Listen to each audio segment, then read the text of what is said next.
The cabin lights dimmed as the flight crew prepared for takeoff.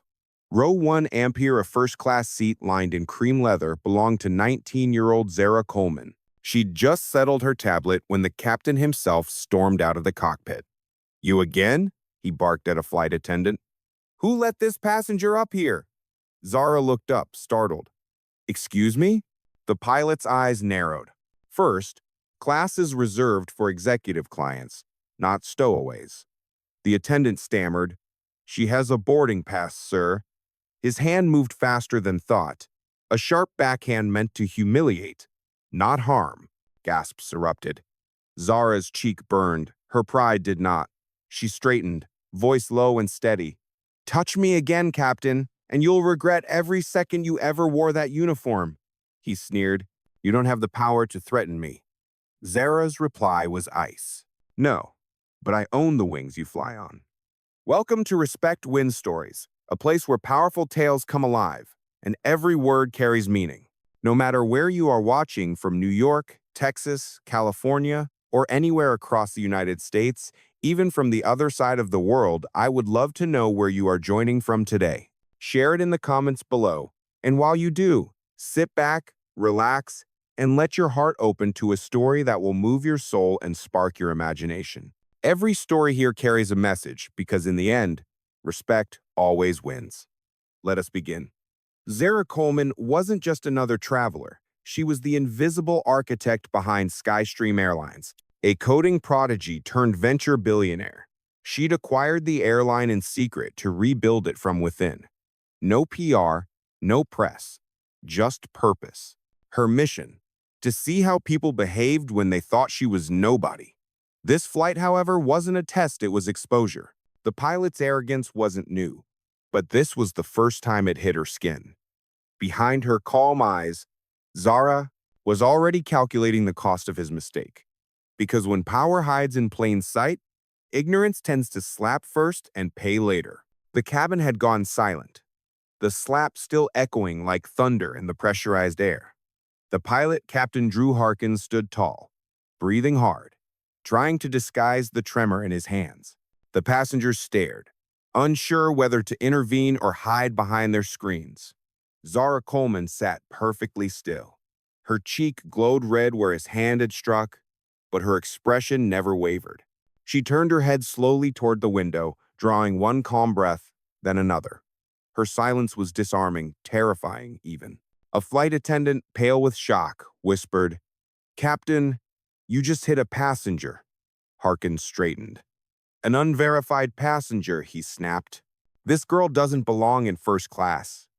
"I showed you my ticket," Zara said quietly. "You scanned it yourself." He waved her off.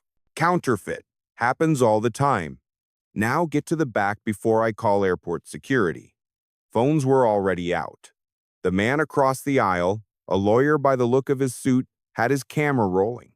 A mother clutched her child, whispering, "Don't look, baby." Zara adjusted her glasses, pulled her phone from her pocket, and opened an app that looked unremarkable until the screen flickered with a live view of the cockpit systems, the cabin manifest, and the personnel roster. She tapped Access, Level 1 clearance. The screen blinked. "Welcome, owner, Z. Coleman." Across from her, the flight attendant gasped softly. "Wait, your names?" Zara raised a hand. "Not yet." The captain barked orders into his radio. "Security to gate C-19, I have a disruptive." The intercom cut him off. "Captain Harkins, this is tower control. Please confirm passenger status code 1A. Coleman Zara. Manifest lists her as priority clearance. Repeat priority clearance." His face drained of color. "Say again?" "Confirmed," the voice replied. "Owner override applied. You're advised to stand down immediately." A murmur rippled through the cabin. Cameras turned toward Zara now, their lenses hungry for the unfolding reckoning. Zara stood, calm as dawn. "Captain, I suggest you take a seat." "You've done enough damage," he sputtered, trying to regain authority. "Listen, I don't care who you—" But before he could finish, his radio blared again. "Captain Harkins, report to the terminal office." Immediately, Your clearance has been revoked pending investigation. The attendants froze. One stepped forward hesitantly. Miss Coleman, are you? Yes, Zara said simply. I am. Her voice carried through the cabin, quiet, but sharp as steel. You see, Captain, I bought this airline 2 years ago to fix its reputation, to build a company that respected every passenger, regardless of color, class, or clothing. I wanted to know how deep the arrogance ran. Congratulations, you just gave me my answer. The lawyer across the aisle whistled under his breath. The mother whispered, Lord have mercy. Zara turned to the nearest attendant. Please document everything. Flight time, gate number, witness statements. HR and legal will want the full report by morning. Yes, ma'am, the attendant said quickly, snapping to attention. The captain opened his mouth again, but the tower's voice cut through one last time. Captain Harkins, disembark immediately or be escorted by security. His jaw clenched. He looked like a man watching his career evaporate midair. You can't. Zara's gaze was cold, unwavering. I already did. The cabin door opened. 2 airport security officers appeared, expressionless. Captain, step out of the aircraft. He hesitated, eyes darting towards Zara, searching for some flicker of mercy. There was none. As he left, the passengers burst into applause not for spectacle, but for justice. Zara remained standing as the noise swelled, then lifted a hand silencing the crowd. This isn't celebration, she said softly. It's correction. She sat back down, placing her phone on the armrest, and the cabin lights seemed to dim in reverence. For the first time in a long while, everyone in first class understood what power looked like when it didn't need to shout. The terminal buzzed like a hornet's nest. Word had spread before the plane's door even sealed. Passengers whispered, attendants exchanged nervous glances, and the airport's PA crackled with updates. Security escorted Captain Harkins down the jet bridge, his uniform disheveled, his authority gone. Phones filmed every step. Inside the cabin, Zara sat composed, scrolling through her device. News alerts already pinged her screen. Pilot assaults passenger before takeoff. Witnesses claim discrimination on Skystream Flight 208. Her PR team hadn't written a word, but she didn't need them to. Truth was moving faster than spin. Across the aisle, the lawyer who'd filmed the incident leaned over. You'll have the internet by midnight, he murmured. You sure you're ready for that storm? Zara didn't look up. The storm's not mine. It's theirs. She opened an encrypted app and typed, "To Boardroom HQ, Internal Ops. Suspend all external statements until I arrive. Pull employee records on Captain Drew Harkins. Full audit on disciplinary history." Then another message. "To Legal. Begin proceedings for immediate termination and violation of federal conduct codes. Coordinate with HR by 0700. Within minutes, her directives spread through Skystream's internal channels like lightning. Executives at headquarters jolted awake to see the system flash priority directive, owner override. At the gate, cameras converged as Harkins was escorted into the terminal. He shouted, "This is ridiculous. That girl faked it. She's not even on payroll." A passenger shouted back, "She owns the airline!" Gasps rippled. The clip hit the internet within seconds. By the time the replacement crew boarded, number Zara Coleman and number grounded captain were trending worldwide. Zara ignored the noise. She opened her tablet and began reviewing the company's code of conduct, highlighting sections that had been ignored for years. The new pilot approached quietly.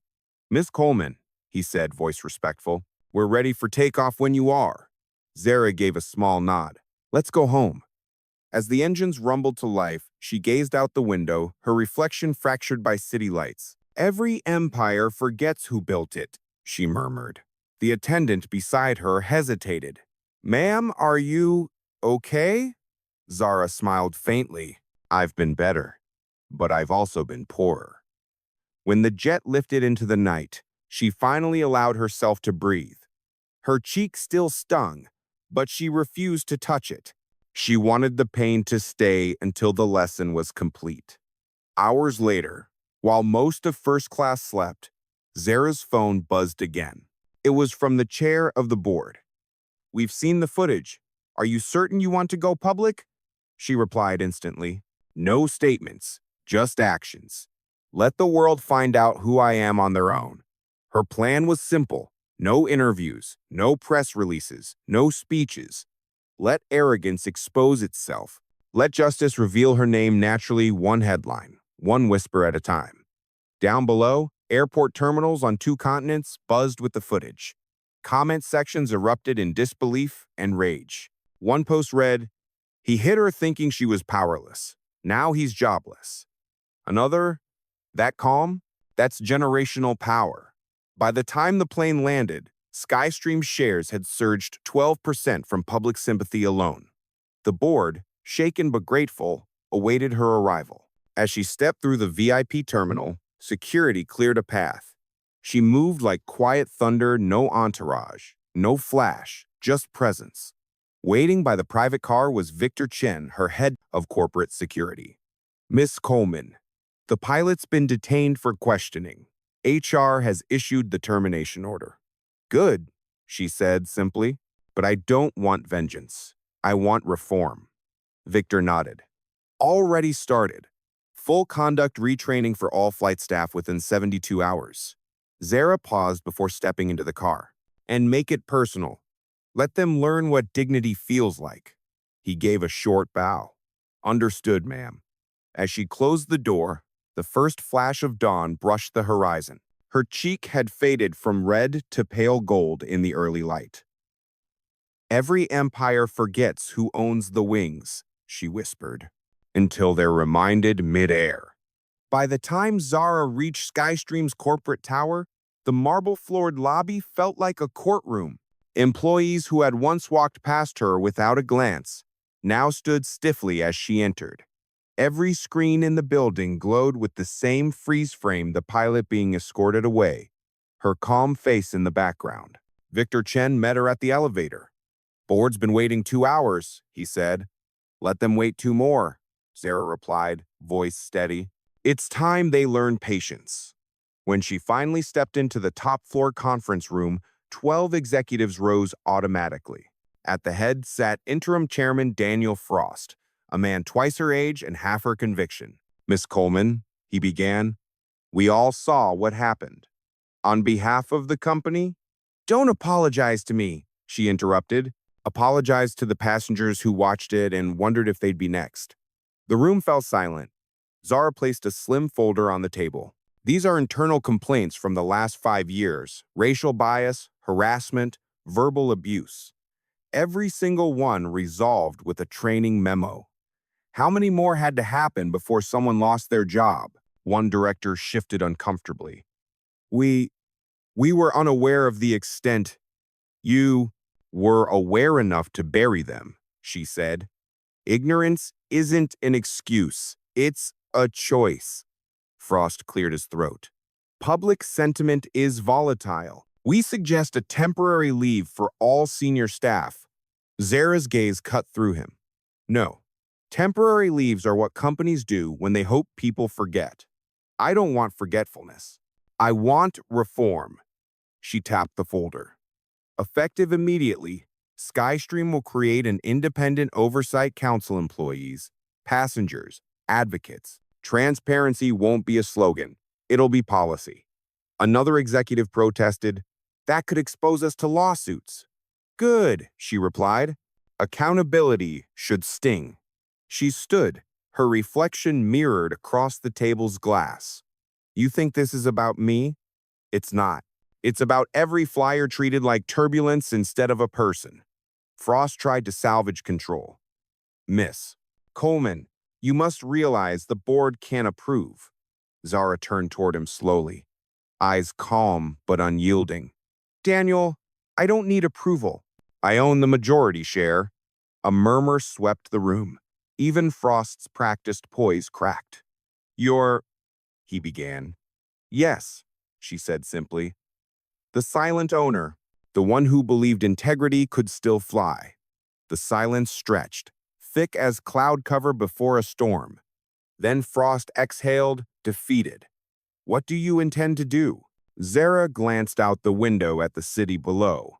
Runways threading through morning haze. Ground everything that's rotten. Elevate everyone who remembers what service means. She turned back. And Drew Harkins makes sure his suspension becomes permanent, not out of revenge, but precedent. Victor Chen slid a document across the table. Already signed, ma'am. Zara nodded once. Then we moved forward. She started for the door, then paused. One more thing. Tomorrow morning we hold a press conference. No scripted remorse. No spin. Just facts. The world deserves to hear the truth from the woman it underestimated. Frost managed a faint smile. You'll have the press in the palm of your hand. Zara's answer was quiet. No, I'll have them in reflection. As she exited, whispers trailed her like contrails. Executives looked at each other not with resentment, but with dawning respect. In the elevator, Victor asked softly, You sure about this, Zara? Public truth is heavier than private power. She looked at her reflection in the mirrored doors. Good. Let it be heavy.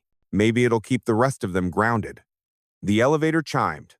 Outside, dawn spread over the runways, the same runways where arrogance had fallen and dignity had risen. Tomorrow, the world would finally learn who Zara Coleman really was. And by the time she finished speaking, no one would ever mistake silence for weakness again. The world woke up to her face. By sunrise, every news station, blog, and social feed was broadcasting the same image. Zara Coleman standing behind a podium, a single microphone before her, Skystream's emblem gleaming behind like a halo of steel. Cameras clicked in rapid rhythm. Anchors called her the invisible hand revealed. But Zara didn't smile. She waited until the flash frenzy settled into silence. Good morning, she began, her voice calm but resonant. 2 days ago, I boarded my own aircraft, not as an owner, not as a billionaire, but as a passenger. I wanted to see if Skystream still remembered the people it serves. It didn't. Gasps rippled through the reporters. Zara's gaze swept the crowd, steady as a laser. A pilot, one of our own, chose arrogance over duty. He forgot that uniforms don't grant worth. They represent it. He forgot that respect isn't a privilege. It's policy. The screens behind her came alive. News footage, passenger testimony, the company's public apology. I didn't come here for vengeance, she continued. I came here for clarity. She pressed a button on the podium. A new slide appeared, financial graphs, ownership charts, and the Skystream logo morphing into a parent company's symbol, Coleman Holdings International. Murmurs turned to stunned silence. Every journalist in the room blinked. I purchased Skystream 3 years ago, Zara said, her tone even measured. Silently, an experiment. I wanted to see how my company treated people when it believed it owed them nothing. Someone in the crowd whispered, She's the owner? Zara nodded slightly. Yes, I own the wings you fly on, and now I own the responsibility to rebuild them right. Applause hesitated, then grew until the room shook. Zara held up a hand. Don't clap yet. There's work to do. She clicked again. The screen displayed the new company doctrine, crisp white text against black. The Skystream Code of Dignity. Every employee, from captain to clerk, is accountable for respect. Discrimination is not a warning level offense, it's a termination level offense. Effective immediately. A reporter called out, Miss Coleman, what about the captain? Zara's eyes didn't waver. He's been permanently dismissed. But this isn't about one man, it's about a mindset. You can't fire arrogance, you have to re-educate it. The words hung heavy, profound. Another question. Will you remain CEO? She paused. Yes, but not as a figurehead. I'll lead the retraining myself. Every route, every rank. If our people forgot what dignity feels like, I'll remind them. The applause was louder this time, sincere, rising, unstoppable. But beneath the clapping, Zara's phone buzzed once. A message from her assistant. Urgent. 2 rival airlines have issued public statements questioning your legitimacy. Press calling it the Coleman gamble. Zara's lips curved into the faintest smile. Perfect, she whispered. She turned back to the cameras.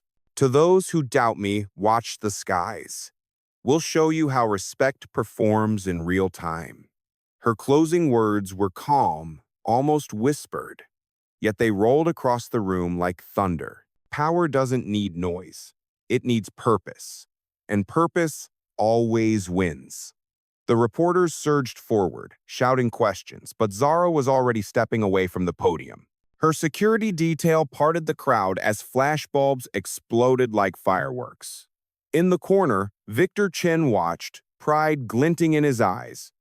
You just rewrote the rule book, he said softly. Zara glanced over her shoulder.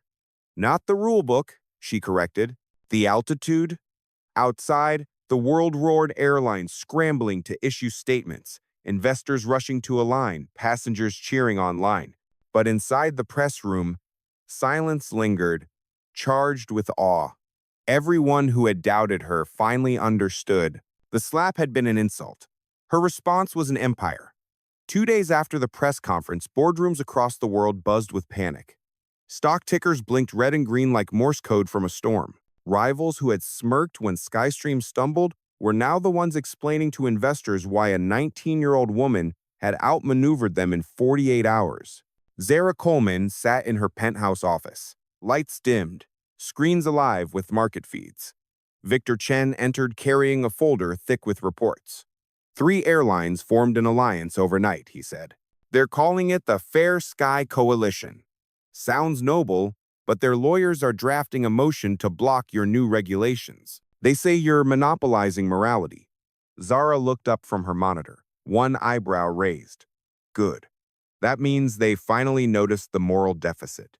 She swiveled her chair toward the window. Clouds drifted over the city like slow ships. Tell finance to release the Skystream Open Fleet program. Victor blinked. That's the contingency plan?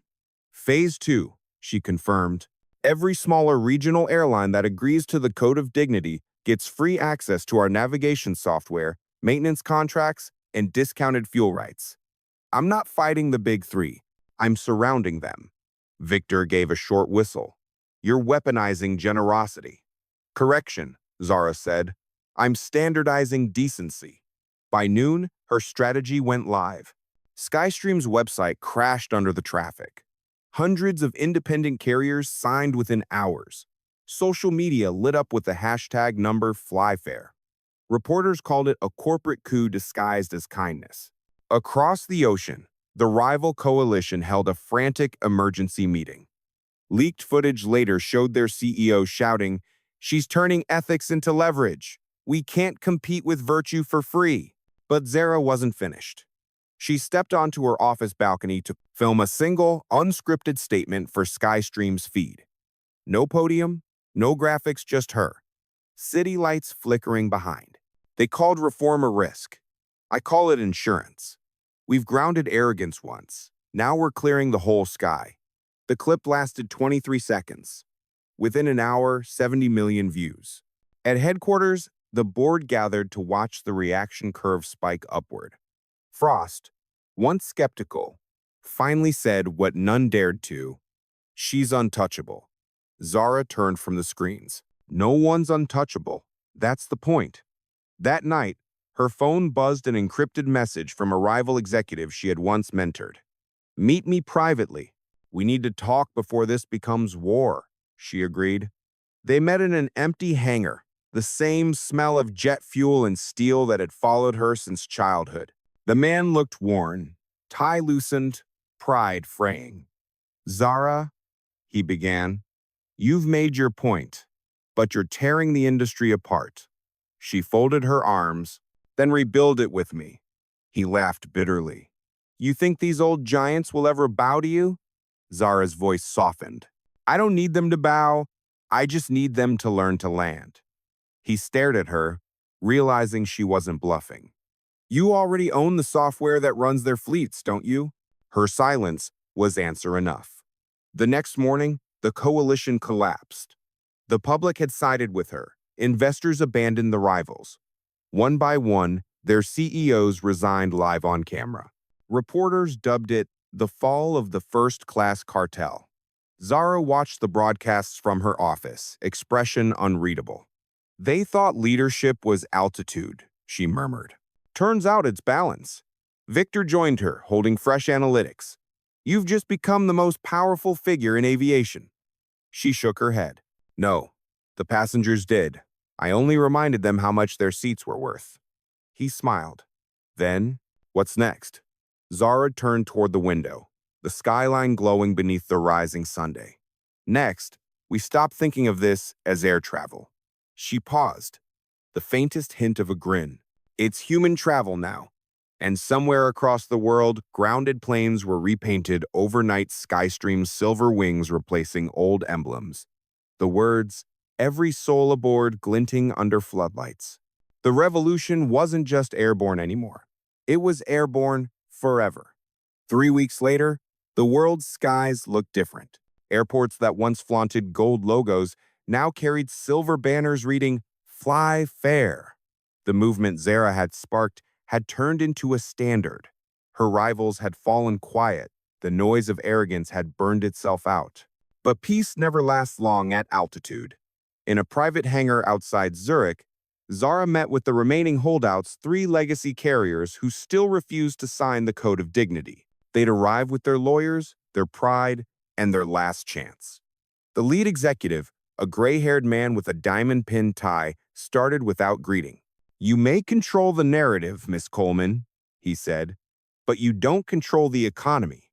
We can tank your stock overnight. Zara leaned back, expression unreadable. You mean our stock? You're forgetting I own 30% of each of you. The room froze. She slid a small folder across the table.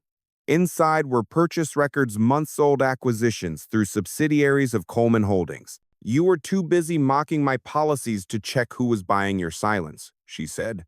One of the lawyers whispered. She's not bluffing. Zara continued. Tone cool as steel. You've spent years buying influence. I bought accountability. Today, we're merging not because I want to, but because the sky deserves one standard. The old man's jaw tightened. You can't force us. Zara's voice cut through the hangar like a blade. I already did. You signed the clauses yourselves when you sold those minority shares. Congratulations, gentlemen. You now work for a company that believes in humanity. She rose from her chair, meeting adjourned. Outside, snow drifted against the tarmac.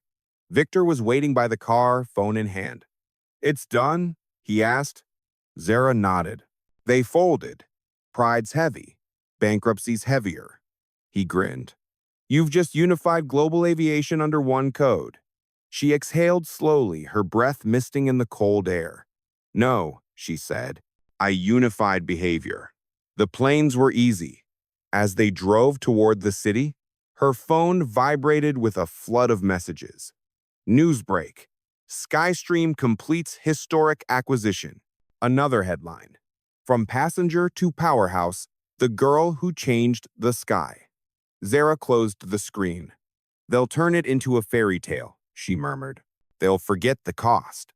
Victor looked at her, then remind them. Hours later, she appeared on a global broadcast from Skystream's main terminal. No stage lights this time, just natural sunlight streaming through glass walls. Around her stood hundreds of flight attendants, mechanics, and young cadets. I didn't start this to win, she told the cameras. I started it so no one else would have to lose like that publicly, painfully, needlessly. Respect isn't innovation, it's maintenance. We just forgot to perform it. The crowd applauded quietly, reverently. Even the reporters didn't interrupt. Zara smiled faintly. When I was younger, I thought power was owning everything you touched. Now I know power is making sure everyone else can touch it too. Behind her, a jet began to taxi the same model from that infamous flight, newly repainted. On its fuselage shimmered a new inscription, owned by the people who fly. The symbolism wasn't lost on anyone. Victor whispered from the sidelines, You realize this speech just ended competition as we know it? Zara's eyes stayed on the moving plane. Competition was never the problem. Contempt was. The camera zoomed out as engines roared, carrying her words across the terminal. Passengers cheered, attendants wept, mechanics saluted. And somewhere in the back, a former pilot, Drew Harkins, watched from afar. Newly employed in the training division Zara had created. He lowered his head, not in shame, but in understanding. When the plane lifted into the bright afternoon, the reflection of its silver wings flashed across Zara's face. She turned toward the camera one last time. The sky belongs to everyone now. Let's keep it that way. The feed cut to black. For a heartbeat, the world was silent, and then it erupted in applause heard from coast to coast. For the first time in aviation history, silence echoed louder than engines. Airports across continents played reruns of Zara Coleman's address. Passengers in waiting lounges stopped scrolling, watching the woman who had grounded arrogance and given altitude to respect. Within hours, Skystream's competitors, once defiant, issued joint statements pledging allegiance to the code of dignity. Stock stabilized. Faith returned. The skies, once a battlefield of ego, hummed with uneasy peace. At headquarters, Zara's staff lined the corridors as she walked in, no fanfare, just nods of quiet gratitude. Every greeting carried the same unspoken truth. We fly differently now because of you.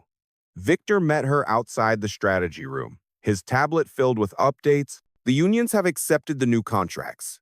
Crew morale's up 40%. And Harkins, he sent a statement. She raised an eyebrow. A statement? Victor handed her the tablet. On screen, the former captain appeared at a press microphone. I was arrogant. I confused authority with worth. Miss Coleman reminded me that both are earned daily. To every passenger, I disrespected my apologies. Zara watched, unreadable. He'll train better pilots than he ever was, she said softly. The board assembled soon after, but this time the atmosphere had changed. No one questioned her. No one hedged. Daniel Frost, the same chairman who had doubted her, stood to open the meeting. Miss Coleman, he said, you didn't just save the company. You rewrote the industry. The board unanimously requests you remain as chief executive indefinitely. Zara smiled faintly. Leadership isn't possession, Daniel. It's rotation. When I'm done building the next generation, they'll take over. He nodded, chastened. Then, until that day, the sky's yours. After the meeting, Zara retreated to the top floor observation deck. Below, a dozen aircraft rolled along the runways, each bearing the silver wing emblem she'd designed the night after the incident. The emblem wasn't branding, it was a promise. She leaned on the railing, eyes tracing a plane as it accelerated, lifted, and vanished into the Sunday. Victor joined her, coffee in hand. So, he said, does it feel like victory yet? Zara shook her head. Victory's loud. This feels balanced. He studied her expression. You always planned for this, didn't you? Buying the company, flying undercover, none of it was chance. She smiled slightly. You can't measure integrity from a penthouse. You have to sit where the neglect happens. Down on the tarmac, a mechanic noticed them and raised a hand in salute. Zara lifted hers back, the small gesture carrying further than any press release. Later that evening, she walked the maintenance bays alone. The rhythmic clang of tools was steady, human, grounding. A young engineer looked up from his work. Miss Coleman, he said nervously. My mother was on that flight the day it happened. She said she's proud she flies your airline. Zara's throat tightened. Tell her I'm proud she trusted it. He grinned and she moved on, letting the moment settle. Justice had been public, healing was personal. When she finally returned to her office, the city stretched beneath her like circuitry lights pulsing, orderly, alive. The world below no longer looked indifferent. It looked awake. Her phone buzzed with a final notification. Skystream update. 0 discrimination incidents reported in last 30 days. Zara exhaled slowly. 30 days of peace, she whispered. Let's see if we can make it permanent. Outside, thunder rolled in distant clouds, not ominous, but cleansing, as if the sky itself was exhaling with her. She turned off the lights, leaving only the reflection of the silver emblem glowing on the window. Tomorrow would bring new challenges, new headlines. But tonight, dignity had landed safely. Within a month, Zara Coleman's initiative leapt from boardrooms to parliament. Transport ministries, international councils, and labor unions summoned her to testify on what journalists now called the Coleman Standard. Everywhere she went, cameras followed, yet she remained composed, measured, deliberate. In Geneva, a hall of delegates rose as she entered. Flags lined the walls, but the air felt heavier than ceremony. Ministers whispered, "That's her," as if naming a storm. The chair of the committee gestured. "Miss Coleman, the floor is yours." She approached the microphone without notes. When a system forgets respect, it starts mistaking privilege for skill, she said. The sky is shared by everyone who breathes, yet access to dignity has never been equal. I'm not here to sell you policy, I'm here to remind you of gravity. Every law that fails to value humanity eventually crashes. The translators hesitated. Her words were simple but landed like commands. She outlined the new international charter: transparent reporting, independent oversight, and mandatory equality audits for every carrier. When she finished, silence lingered, then applause swelled through the chamber, unanimous. Reporters crowded her as she stepped into the corridor. One asked, "Miss Coleman, are you rewriting aviation law?" She smiled slightly. "No, I'm rewriting behavior." Back in the hotel suite that night, Victor spread documents across the table. "Every major government just signed on," he said, "even the ones that swore they wouldn't." Zara poured tea, unhurried. "Good. Now they can start enforcing what passengers have always deserved." He studied her. "You realize you've gone from owner to global regulator in 60 days. "Titles don't matter," she replied. "The altitude does." A knock sounded.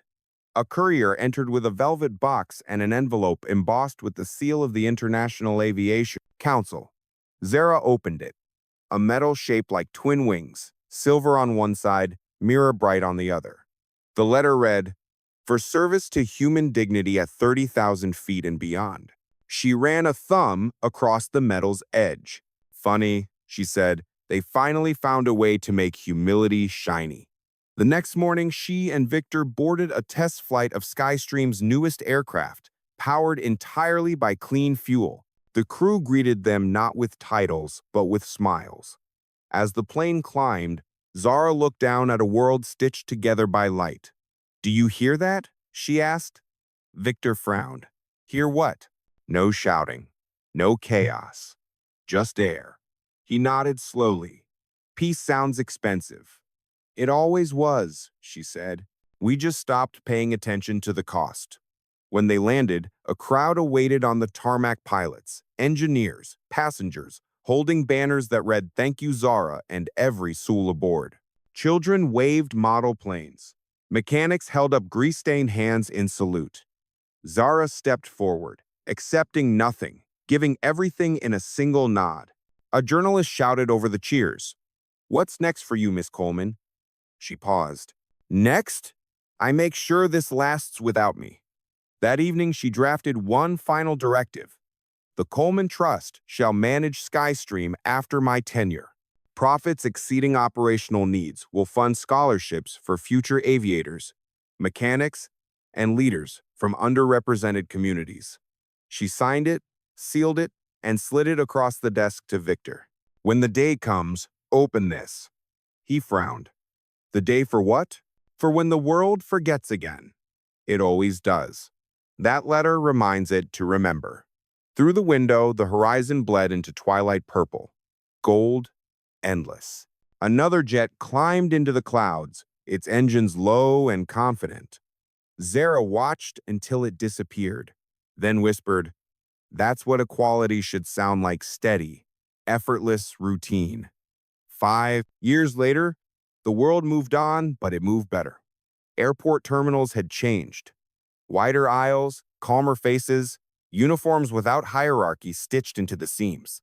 The old phrase "first class" had quietly vanished from tickets. Every boarding pass now read "One Sky." Zara Coleman rarely appeared in public anymore. She split her time between a small coastal town and a low, glass-roofed workshop that smelled faintly of jet fuel and ocean air. From there, she oversaw Skystream's philanthropic arm, the Every Soul Foundation, which funded flight training for students who once could only watch planes from the ground. That morning, she sat at her desk, reading the latest quarterly report. The figures mattered less than the footnotes: thousands of apprentices, hundreds of scholarships, not a single verified discrimination complaint in 12 months. The margin of decency, she thought, finally exceeded profit. Victor Chen arrived carrying 2 coffees. He looked older, too, lines from years of bright pressure easing around his eyes. "The council voted," he said. "They're renaming the Global Aviation Code after you." Zara smiled. "No names. Just keep the rules working." "They already are," he said. "No one's been fired for arrogance lately." She chuckled. "That's progress. Arrogance now retires quietly." They walked outside to the bluff overlooking the runway that served the Foundation's academy. Below, a group of teenagers prepared a small training jet for takeoff, voices mixing excitement and fear. The youngest pilot, a girl with short curls and nervous hands, looked up and spotted Zara. She waved. Zara waved back, remembering herself at that age, believing wealth was distance instead of reach. As the jet accelerated, wind whipped Zara's hair across her face. Victor shouted over the roar. "Still think power is balance?" She answered softly. "Now I know balance is power." The aircraft lifted smoothly, cutting through morning haze. The sound faded into steady silence, leaving the two of them watching contrails stretch toward the horizon. Later, back inside, Zara opened the drawer that held Victor's old envelope, the one marked 4. When the world forgets, she left it sealed. "Not yet," she whispered. "Maybe never." Her computer chimed with a video call request. On screen appeared Drew Harkins, the former captain, now wearing the plain blue jacket of Skystream's training division. Behind him, a classroom of cadets listened. "Miss Coleman," he said, "today's lesson is on professional conduct." The recruits wanted to say something.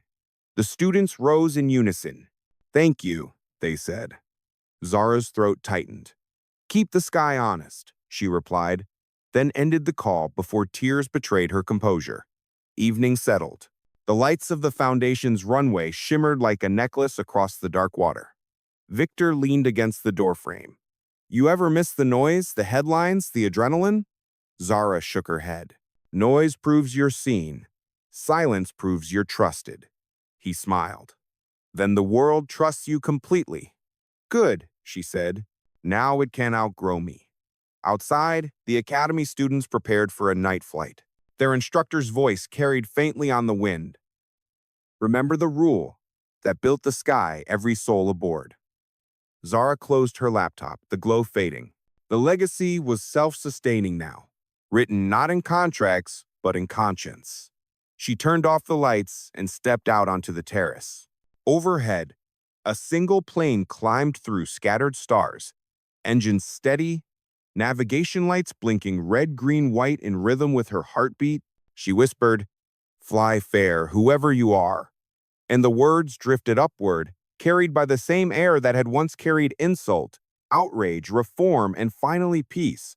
The plane disappeared into the night, leaving only quiet sky and reflection on the glass where her own silhouette merged with the constellations, equal, unbound, enduring. 10 years after the incident that changed the sky, the world had learned to move slower, gentler. The term Coleman Code had entered dictionaries, taught in business schools and ethics courses. But Zara Coleman, now 40, lived far from the noise of cities. Her home overlooked a quiet bay where waves sounded like wind passing over wings. Every morning, she walked the shoreline with a thermos of coffee and a small leather notebook. She still wrote in longhand lists, memories, questions no boardroom could answer. The entries were simple.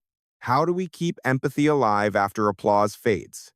The world still sent her awards, invitations, and proposals. Most went unanswered. She had given her voice. Now she preferred silence. But every few weeks, she visited Skystream's academy. where new pilots trained under banners reading "Every soul aboard deserves dignity." That morning, the Academy buzzed with preparations for its anniversary celebration. The hall shimmered with banners and model jets, students rehearsing speeches. Victor Chen, older and gray at the temples, met her at the entrance. "You made it," he said, offering his usual smile. "Wouldn't miss it," she replied, "though I still hate speeches." He laughed. "This one's not yours." Inside, the students took the stage. One by one, they spoke not about profits or policies, but about small moments, a respectful greeting, a resolved complaint, a passenger's smile. Each story was a ripple of the reform Zara had begun. When the youngest pilot, barely 18, stepped up, she hesitated, eyes searching the crowd until they found Zara. "I studied aviation because of a video I saw when I was 8, the girl began. A woman stood at a podium and said power doesn't need noise, it needs purpose. I wanted to be like her." The hall went silent. Zara's throat tightened, eyes glistening. The girl continued, voice trembling but proud. "That woman taught us that altitude is meaningless unless everyone rises together." The audience stood, clapping not for the girl alone, but for the idea behind her words. Zara stayed seated, heart steady, eyes lowered. It wasn't humility, it was relief. They understand, she thought. They finally understand. After the event, students crowded her for photos and handshakes. She answered each smile with patience, each question with care. When the last group left, she found herself alone on the stage, banners swaying gently in the air conditioning. Victor approached quietly. "You realize what just happened?" Zara turned toward him. "They spoke without needing me to." He nodded. "That's legacy." They stepped outside into the evening. The sky glowed gold and pink, planes rising in steady rhythm beyond the academy fence. Zara leaned against the railing. "You ever think about that day?" she asked softly. "The flight?" Victor said. "Every time I see someone treated kindly at 30,000 feet, she smiled. I used to think my silence on that plane was weakness. Turns out it was calibration." Victor chuckled. "You calibrated the world." As dusk deepened, students lit lanterns and released them into the air. Hundreds of small lights floated upward, mingling with the departing planes until the sky looked stitched with hope. Zara watched silently, her reflection flickering in the glass of the control tower. For a moment, she wasn't an executive, or a reformer, or the billionaire owner of an empire. She was just the girl in seat 1 Ampere again, quiet, underestimated, but unbreakable. She whispered to the wind, "I didn't rise to own the sky. I rose to share it." The breeze carried her words upward, weaving them into the lights above until they vanished among the stars. And for the first time in years, Zara felt what she had given the world: weightless peace. A few months after the Academy's anniversary, Zara made a quiet trip home. No press release, no entourage, just her and a single driver who knew better than to ask questions. The car wound through the familiar streets of Atlanta's South Side, where cracked sidewalks met murals of flight and freedom. The neighborhood hadn't changed much. Kids still played basketball in the same cracked lot. Neighbors still shouted greetings from porches. But one new thing stood out: the community center's sign, the column in Aviation Youth Hub.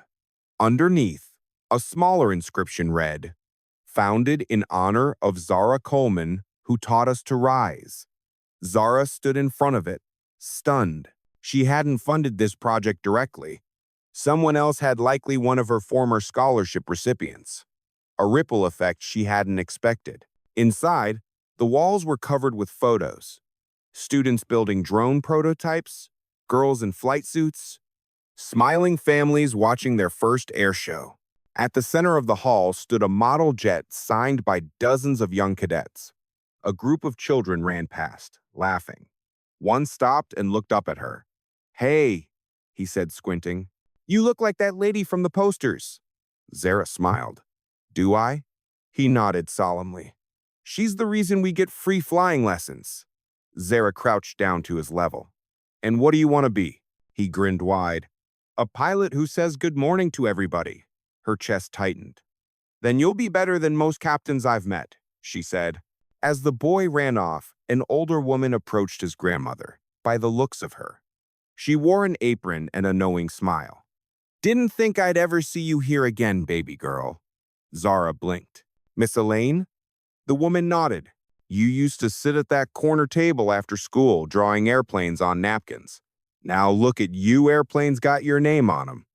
They sat together in the center's small kitchen, steam rising from mugs of tea. I saw what happened all those years ago, Miss Elaine said softly. Made me sick. But you turned it into something holy. Zara shook her head. Not holy, just necessary. The older woman smiled. Necessary is holy, child. Outside, the sun began to set, painting the buildings gold. Zara walked toward the playground where she'd once spent afternoons imagining flight. Now, real aircraft traced paths across the sky overhead, leaving white threads that seemed to connect the world together. She whispered, You see, Mama? I finally built what I dreamed of. A soft breeze stirred as if in reply. On her way back to the car, she passed a mural painted on a brick wall, her own likeness, beside a quote in sweeping script. Power isn't altitude, it's reach. Zara stood there for a long time, studying the colors. In the reflection of the mural's glossy paint, she saw children behind her, pointing upward at the evening sky.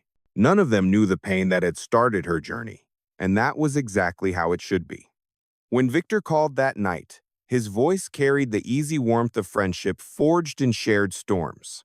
You disappeared, he teased. I went home, she said. How'd it feel?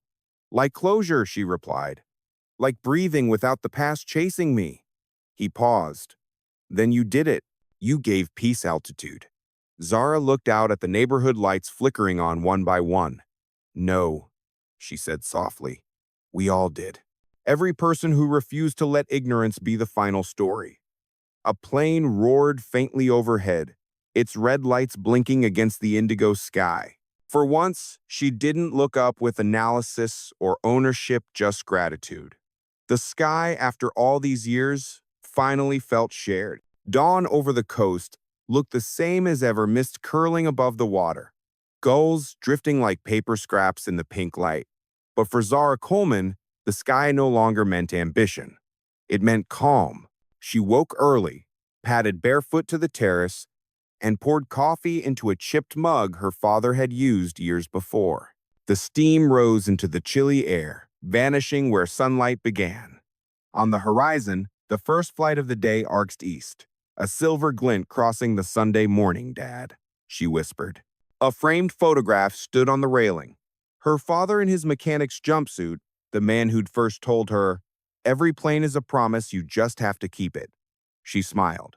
Promise kept. The wind carried a faint roar from the nearby Academy runway. Students were launching their practice aircraft, laughter and radio chatter echoing down the coast. She could almost hear her younger self among them scribbling diagrams on napkins, certain that dignity could be engineered like lift and drag. Inside, the house was simple. Books stacked on the floor, one wall filled with maps, another with drawings sent by children from around the world. Most read, Thank you for the sky. She'd kept every one. Her phone chimed. A message from Victor. Annual report delivered. 0 complaints. Foundation fully funded for 20 years. We did it. Zara typed back. No, the world did.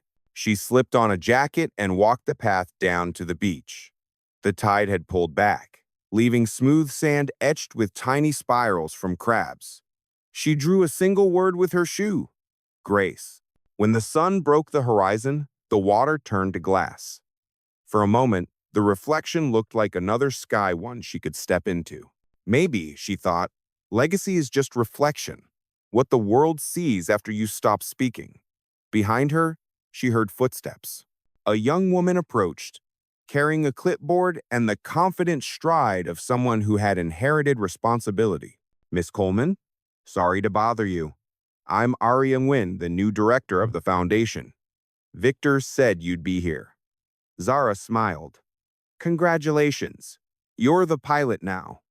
Aria laughed nervously. I don't know about that. I just hope I can keep it flying straight. You will, Zara said. Just remember, altitude is shared. If one of us falls behind, the rest of us circle back. Arya nodded, eyes bright. Your father would have been proud.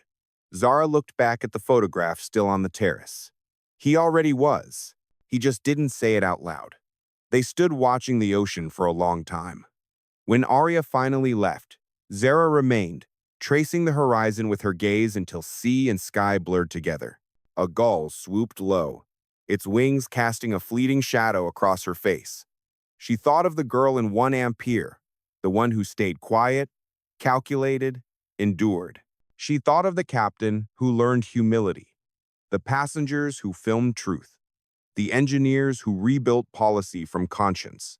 All of it had become one continuous flight, turbulent, necessary, beautiful.